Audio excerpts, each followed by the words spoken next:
Next speaker Shri Hanuman Beniwal जी। नाम तो सही लो सर। हैं?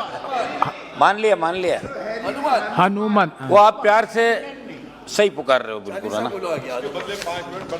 हाँ, सभापति महोदय, सबसे पहले तो हमारे माननीय सांसद हरसिमरत कौर जी द्वारा जो ये महत्वपूर्ण विषय मादक द्रव्यों के सेवन की समस्या के संबंध में सरकार द्वारा उठाए गए कदमों से जुड़े विषय पर जो ये 193 के तहत सदन के अंदर लेके आए, मैं धन्यवाद दूंगा अध्यक्ष जी को कि इस पे लंबे समय से मांग चल रही थी कि नशे की रोकथाम के क्या उपाय हो। इस हिंदुस्तान जहां वर्ल्ड के अंदर सबसे नौजवानों की आबादी है और ये नशे की प्रवृत्ति के अंदर डूबा जा रहा है, देश बर्बाद होता जा रहा है, इसकी रोकथाम के उपाय क्या हो, इस संबंध में आज ये चर्चा चल रही है, डिबेट चल रही है। कई माननीय सदस्यों ने अपनी बात भी रखी, लेकिन हम भाषण देके यहाँ से चले जाएंगे, सारी बात भी कह देंगे। मेरा ये निवेदन रहेगा कि इसकी रोकथाम के उपाय क्या हो, किस तरह जन जागरण अभियान चले, किस तरह हम युवा पीढ़ी को बचाएं।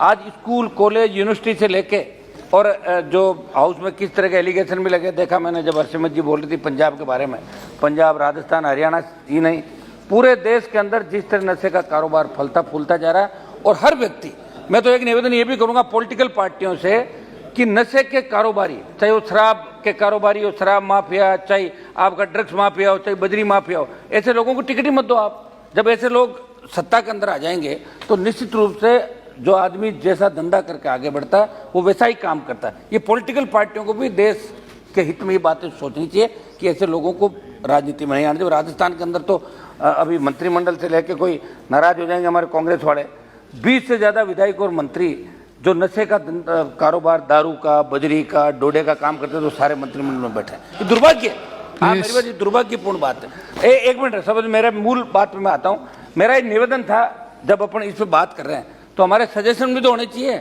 हम ये बात कह के चले जाएंगे कि एक मिनट रुकिए साहब, जब बात कह के चले जाएंगे इसकी रोकथाम क्या हो, ये तो भाषण हो गया, उपाय क्या हो। सबसे पहले उपाय ये हो कि पॉलिटिकल पार्टियां ये तय करें कि नशे के कारोबार से जुड़े व्यक्ति को पार्टियां टिकट नहीं देगी, तो ये अपना आप काम हो जाएगा। आधा काम देश के अंदर यहीं से शुरुआत की जाए, क्योंकि ऊपर से शुरुआत होती है वही नीचे जाती है। आप देखिए, जिले का अगर एसपी ईमानदार होता है तो थानेदार अपना ईमानदारी से काम करता है, कलेक्टर ईमानदार होता है तो पटवारी ईमानदार होकर वो चोर होंगे तो नीचे ही चोरी चलेगी।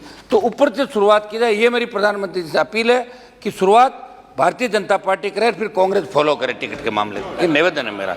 सभापति महोदय, मैं नशीली दवाओं को दुरुपयोग और मादक द्रव्यों का सेवन देश के लिए बहुत बड़ी समस्या बन चुका है। इसे रोकने के हमारे पास, मैं मेरी बात पा रहा हूँ साहब, कई अनिवार्य कानून होने तक मौजूदा कानूनों में कुछ कमियां तथा क्रियान्वयन की कमी के कारण मादक पदार्थों पर प्रभावी रूप से लगाम नहीं लगा पा रहे हैं, जो सरकारी सिस्टम के लिए बहुत बड़ी चुनौती है। मैं आपके माध्यम से सरकार से पूछना चाहता हूं, माननीय सर्वोच्च न्यायालय ने बचपन बचाओ आंदोलन बनाम भारत संघ और अन्य में नशीली दवाओं के दुरुपयोग के संबंध में मादक द्रव्यों के सेवन पर एक राष्ट्रीय कार्य योजना बनाने तथा नशीली दवाओं के दुरुपयोग से प्रभावित बच्चों को परामर्श और पुनर्वास की आवश्यकताओं को लेकर जो सुझाव दिए, जिस पर अब तक क्या क्रियान्वयन किया गया। मार्च 2022 में लोकसभा में एक सवाल के जवाब में सरकार ने जवाब दिया, उसकी तरफ सदन का ध्यान आकर्षित करते हुए बताना चाहता हूं कि 2018 के दौरान NDDTC एम्स नई दिल्ली के माध्यम से भारत में नशीली पदार्थों की प्रमात्रा और पैटर्न पर किए गए राष्ट्रीय सर्वेक्षण के अनुसार 10 से 17 वर्ष आयु के बच्चों द्वारा विभिन्न नशीले पदार्थों का किए जाने वाला सेवन से जुड़े जो आंकड़ा है बहुत चिंताजनक है। महोदय, ये बात मैं इसलिए बोल रहा हूँ कि किसी भी राष्ट्र की वास्तविक शक्ति वहाँ के युवक की होती है, और जब देश का, मेरे को बोलने दो साहब थोड़ा सा। नो समाप्त, एक मिनट में समाप्त की समय हो गया। एक मिनट साहब, जब देश का युवा ही नशे को फैशन बना चुका तो निश्चित तौर पर बहुत चिंताजनक है। और ये बड़ी विडंबना की बात है कि हमारी सभ्यता जितनी आगे बढ़ी, नशाखोरी और अपराध की घटनाएं उतनी तेजी से आगे बढ़ रही है। हिंसा, बलात्कार, चोरी, आत्महत्या आदि अनेक अपराधों के पीछे नशा बहुत बड़ी वजह है। सर, मैं एक राजस्थान का उदाहरण दूंगा। एक दिल्ली के पालम क्षेत्र की एक घटना है, उसके बाद में राजस्थान की, अपने माता बहन और पिता तथा दादी की हत्या कर दी। वो इसलिए कर दी कि घरवालों ने उसे नशे के लिए पैसे देने से मना कर दिया। इसी प्रकार त्रिपुरा में एक नाबालिग ने अपने परिवार की हत्या कर दी। इसी प्रकार राजस्थान के हनुमानगढ़ जिले के गांव फेपाड़ा में नशे की लत ने पूरे परिवार को लील लिया, क्योंकि नशे का आदि युवकों को घरवालों ने नशा मुक्ति केंद्र भेजा तो वहां से वापस आकर इस बात से नाराज होकर माँ बाप और छोटे भाई की हत्या कर दी। और छीना झपटी, डकैती और चोरी की बढ़ती वारदातें भी नशे के आदि लोग करते हैं। देश के लिए चिंता का विषय। सभापति महोदय, मैं मेरी बात छोट में समाप्त करूंगा। 2-3 महत्वपूर्ण मामले हैं, और चूंकि मैं नौजवान, कॉलेज, यूनिवर्सिटी की राजनीति से आया हूँ लोकसभा के अंदर, तो मुझे इस बात पे 2 मिनट आप एक्स्ट्रा दें सभापति जी। नहीं। ड्रग्स की तस्करी का प्रचार प्रसार किसी भी समाज के लिए बहुत घातक होता है। किसी आतंकी घटना का नुकसान, जैसा ओवैसी जी बता रहे थे, सीमित मात्रा में होता है, लेकिन समाज में ड्रग्स का प्रसार पीढ़ियों को बर्बाद कर देता है। नारकोटिक निमक की तरह हमारी युवा पीढ़ी को खत्म कर रहा है। इसके व्यापार से आने वाला अवैध धन आतंकवाद को भी पोषित करता है। देश की युवा पीढ़ी को सुरक्षित रखने और आतंकवाद के वित्त पोषण पर करारा प्रहार करने की दृष्टि से नारकोटिक के खिलाफ लड़ना अत्यंत महत्वपूर्ण है। आए दिन समाचारों में देश के बंदरगाहों में सीजर की खबरें आती है। मेरे से पूर्व कई विद्वान वक्ताओं ने इस बात को लेकर गहरी चिंता व्यक्त की थी, लेकिन इसके बाद किन दोषियों पर क्या कार्रवाई होती है इसकी खबर नहीं आती। केवल मेरे राज्य राजस्थान की बात करूं तो पिछले 3 वर्षों में केवल राजस्थान में नारकोटिक्स केसेस 45.42% बढ़ गए। ध्यान देने वाली बात यह कि नारकोटिक्स मामलों में सबसे ज्यादा मामले राजस्थान के सीमावर्ती, 1 मिनट में समाप्त कर रहा हूं, सीमावर्ती जिलों गंगानगर हनुमानगढ़ में, जिससे ये प्रतीत होता है कि अंतर्राज्यीय ड्रग तस्करी आज चरम पर है।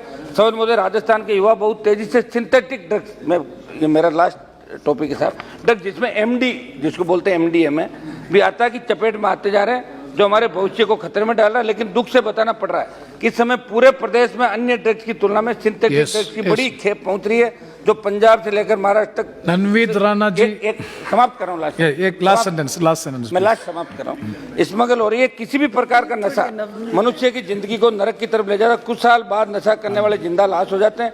सिंथेटिक ड्रग्स से काम बहुत तेजी से करता है। सिंथेटिक ड्रग्स का नशा करने पर स्वभाव में बहुत तेजी और अधिक परिवर्तन, अलग अलग कागज से समाप्त है साहब, अलग अलग भावनात्मक परिवर्तन, कई प्रकार की विकृतियां धीरे धीरे स्थायी हो जाती है। शरीर के बल का नाश होकर वक्त से पहले ही बूढ़ा बनाता है। मेरा सभापति महोदय ये निवेदन है, 1 मिनट साहब समाप्त कर रहा हूं, कि इस मामले में जिस तरह बिहार के अंदर अभी शराब से मौतें हुई, राजस्थान के अंदर जहरीली शराब से मौतें हुई, देश के अंदर जिस तरह शराब दुकानती का हो रही है, वहां के मुख्यमंत्री ये कहते हैं कि जो पिएगा वो मरेगा। इससे बड़ा दुर्भाग्य क्या हो सकता है? धन्यवाद।